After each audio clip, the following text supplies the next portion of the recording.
Are you enjoying the Strange Chronicles? Would you like us to make a season 2? If so, please help us spread the word. Tell your friends, family, or anyone you think would love it.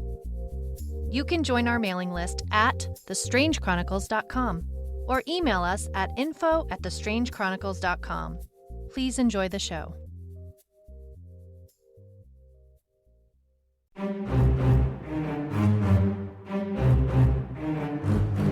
I'm Gray Cooper, private detective. According to the Department of Homeland Security, my business doesn't exist. But according to the blockchain, a government address pays my bills.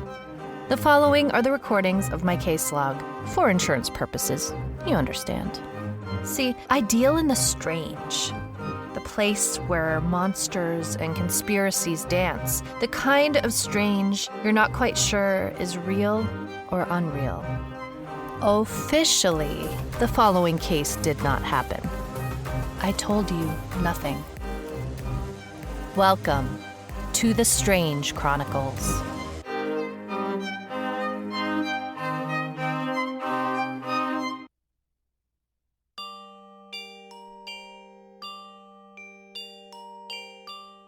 Case log 941, October 31st, year 2053. Sadie Bowen, missing child, 6 years old, Hugo, Oklahoma, a.k.a. Circus City. Sadie was part of a troupe, vanished during a magic act. That part was planned. The fact that she didn't return was not. Sadie was the assistant to Taylor the Great, 15 years old. They were part of a youth performers division, mostly children of the main stage acts. Taylor and Sadie were performing their big finale act, where Sadie is locked in a trunk by big chains and a padlock. When Taylor opened it, Sadie had disappeared, on cue. However, she was supposed to materialize as a member of the audience, except that when the spotlight shone on the chair she was supposed to be in, it was empty. Where is Sadie? They expected her to turn up within the hour after the act. When they still couldn't find her at bedtime, they called me. On a favor, I took a red-eye. I enjoy the artists and oddities of the carnival. The folks here are largely a group of big-hearted outcasts. My kind of people. I'd helped out on a murder case involving a reptile man who toured at the carnival circuit years ago, and my number got passed along to Misty. They called me before they even called police, which had me itching with questions.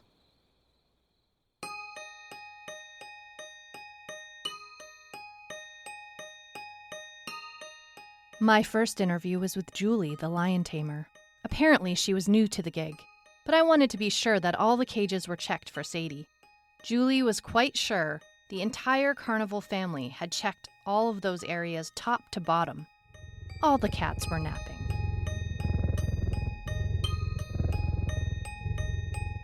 Next, I met with Misty, Sadie's mother. She works on the trapeze with her partner, Lou. It turns out that Lou is not Sadie's father. Not realizing the mud I'd be trudging into, I asked if the girl could be with her father. The whole tent went quiet, and Misty ran outside. I was informed by a young man knotting a rope nearby that Sadie's father was dead. He was the head lion tamer, worked with the big cats. No one got closer to them than he did. And unfortunately, some wild animals cannot be tamed. More proof that we are hurt most by the ones we love.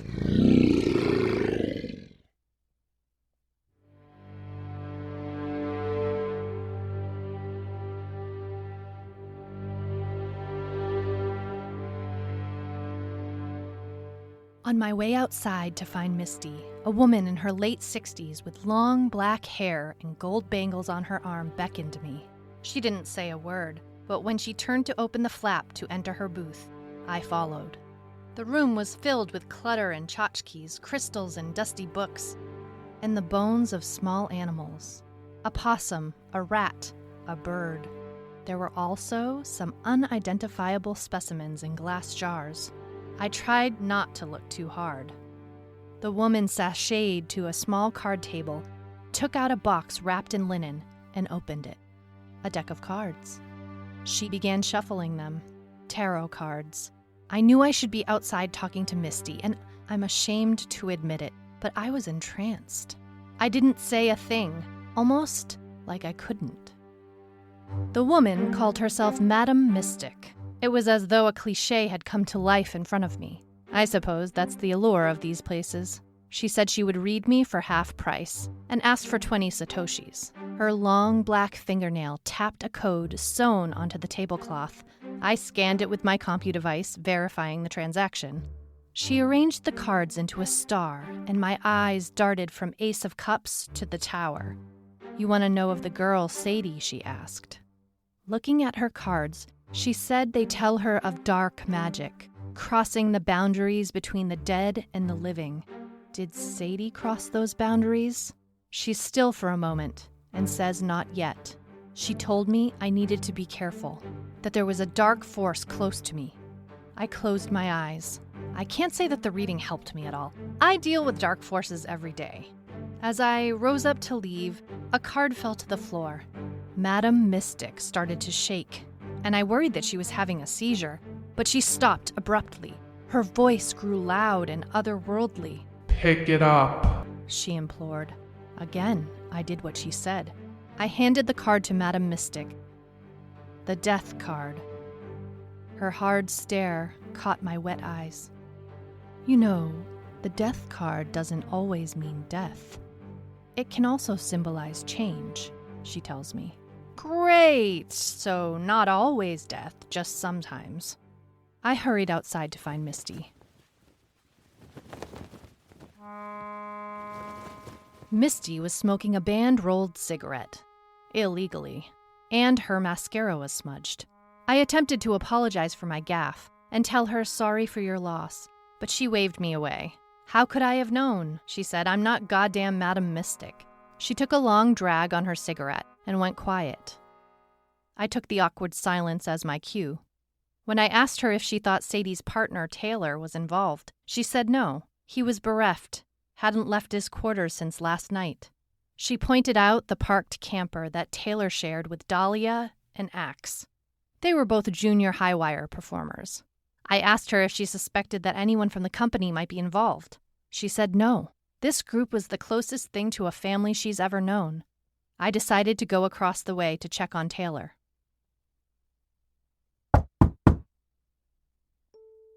Taylor the Great slumped in his shabby bed as I asked him questions. Apparently, the kid was equally as distraught about his act failing as he was about Sadie going missing. Taylor mentioned their performance took weeks upon weeks of preparation, and I noticed that Dahlia rolled her eyes.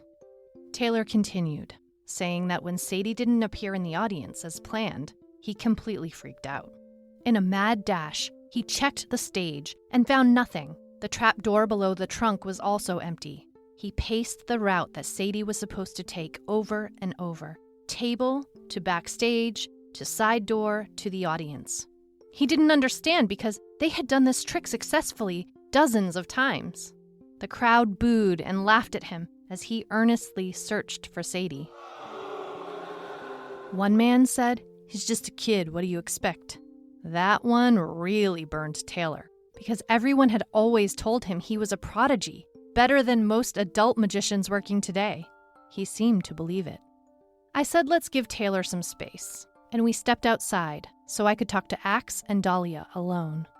Unsurprisingly, Axe said Taylor was a perfectionist, that he and Sadie worked longer and harder than most of the grown-ups. He said that Sadie didn't mind because she had a little crush on him, and Misty didn't mind the free babysitting. They all mind now. I notice Dahlia is quiet, but when I ask if she has anything more to add, she does not. Where would a 6-year-old girl go? Next, I had a chat with the circus teacher, Miss Danville. Miss Danville looked to be in her 70s. She had rough hands, a sandpaper voice, and sat at a tiny wooden desk that looked hand-built. She said she used to do the books for the circus. Carny accountant, her words. But when her eyesight started to go 10 years ago, she became the teacher. The state mails her the curriculum, and the children are only allowed to work legally 10 hours per week. I asked her about Sadie. She said she was a decent student and that she liked to draw. She handed me a sketch pad, and I flipped through her drawings, tigers, a lion unicorn, and the like. She's good. But it's sad seeing so many cat drawings, thinking of the way her father died.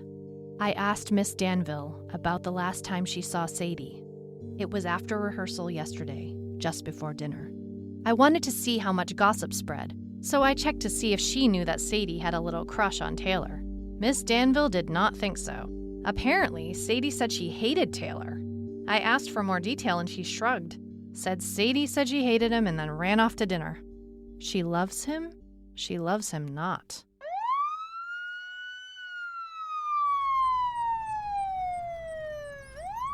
When Sadie didn't show up the next morning, the local police finally decided to get involved. Police, now taking the case seriously, brought Taylor in for questioning.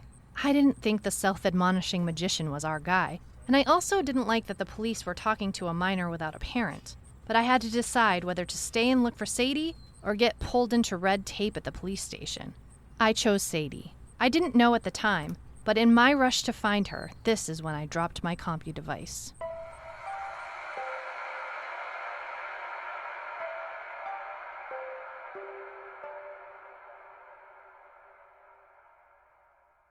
My mind shuffled through the story so far.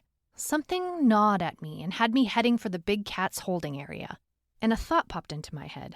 I wondered if Sadie had wanted to follow in her father's footsteps. When I arrived at the enclosure, a pit lodged in my gut. It was Dahlia. She was inside an open cage, crying. She was holding out the cape from Sadie's magic costume. There was blood. It was too late. Dahlia admitted to helping Sadie sabotage the magic act. Sadie was angry with Taylor because he had pushed her to practice too much and got frustrated even if she was 1 second off. Dahlia said that Sadie had really wanted to impress everyone by performing with the big cats, whom she'd grown up admiring. Dahlia had come here to tell Sadie how the police took Taylor away and to persuade her to come out of hiding. That's when she found Sadie's cape, bloody on the ground. I tried to reassure her that it was only a very small amount of blood and that she was likely fine. I wanted to believe my own reassurance, but I was nervous. It was more blood than I wanted to admit. I popped a couple of candies and looked around, feeling a chill in the air. I realized we were standing in an open cage, but where was the lion who lived in it? Just then, Dahlia shakily pointed through the cage.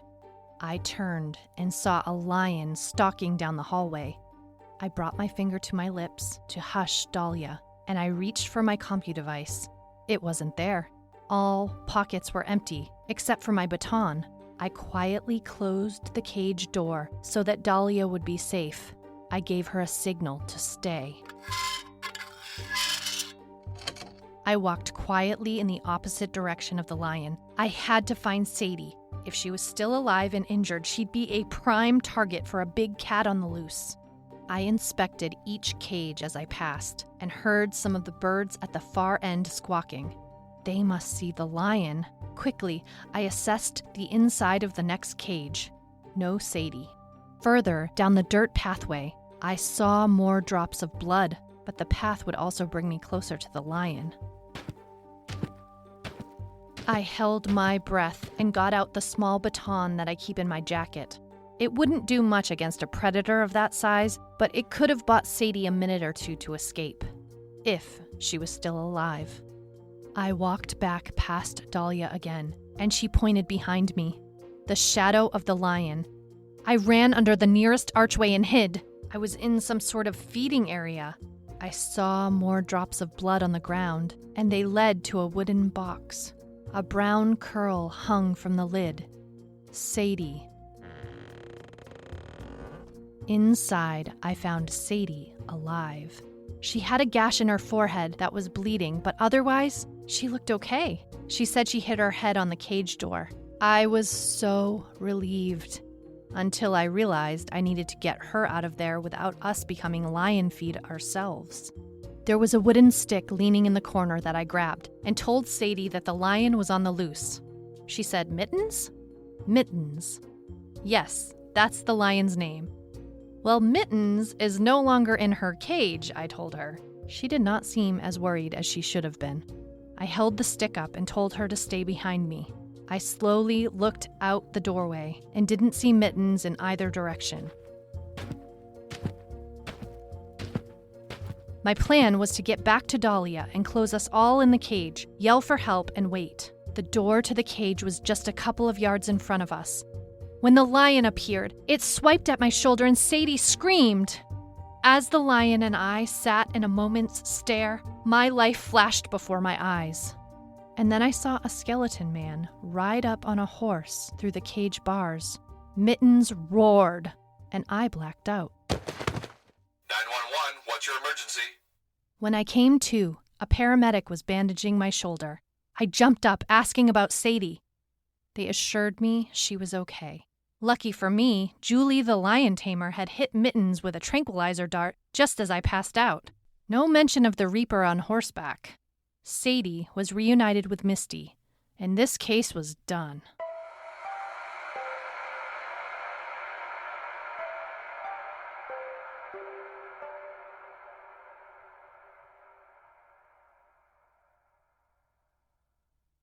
Sadie told us that the night before, when she left through the trap door and went out the side door, she saw a horse outside.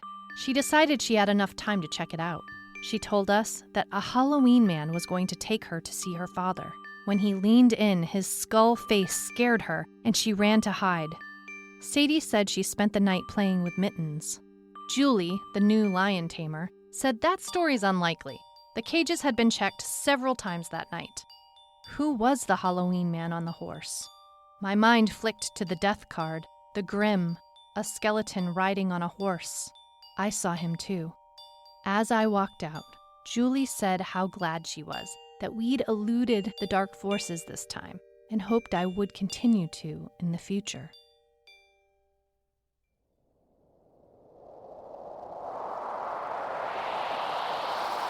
Taylor was returned to the carnival with an apology and continued to hone his act. Although he did change his name to Taylor the Good, he said he'll bump it back up to great when he feels he deserves it. I laid into the police and told them if they ever tried to interrogate a minor without a parent or guardian present, I would personally make their lives a living hell. Misty decided to enroll Sadie in the local elementary school. She had plenty of time to learn the carnival trade. She said Dahlia is taking a year to decide if she wants to do the same. As for Mittens, she's busy learning how to juggle with Julie. I caught a show before I left the tent that evening. It was great. Shabbier than I remember from childhood, but a lot more thrilling than I expected. As I was leaving, I passed the booth of Madame Mystic. A chill ran up my spine. The death card is unlikely to actually represent a physical death. Typically, it implies an end, often signifies a major change in a person's life. Did Sadie meet the Reaper? And did Madame Mystic invite him, or did her father send him? I can't be sure. More practically, it's the imagination of a young girl surrounded by mysticism, and a detective who hadn't had proper sleep. I'm not sure how much I believe in tarot, but I do believe in symbols and the power of our minds. When we make meaning from objects, there's no limit to what we attribute our luck or misfortune to. I suppose in the end, it's our own responsibility to curate the symbols we see and how much value we place on them. Change could be ahead, but isn't that the way of the world? Stop.